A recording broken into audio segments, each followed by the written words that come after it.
Senator, we went to break a minute ago talking about the potential that the president will declassify some of these FISA-related documents. I don't know why the president hasn't done it yet. He said that he will do it. He told me that and others. Do you expect him to do it? And what will we learn from those documents?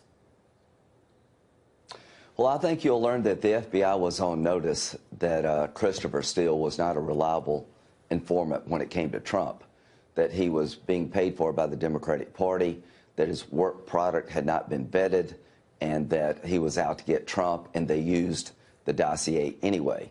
I think you're going to learn a lot about how the counterintelligence investigation actually opened up, that Papadopoulos wasn't working with the Russians.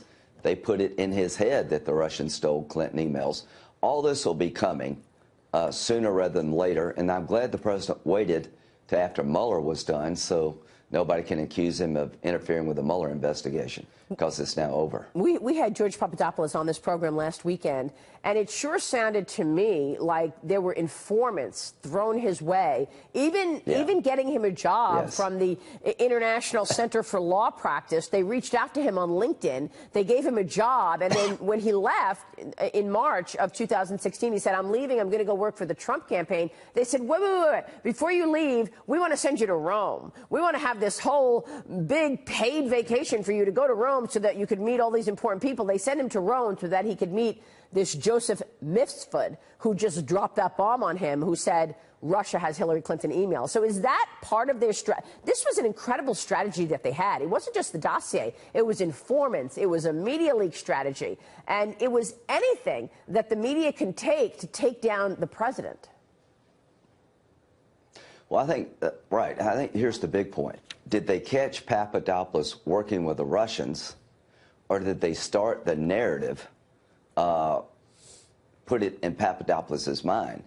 Here's what I think happened. Papadopoulos wasn't working with the Russians. They created that narrative by telling him about emails being stolen by the Russians, and he was repeating what he was told by our own people. So there was never a situation where Papadopoulos was working with the Russians to try to affect the 2016 election.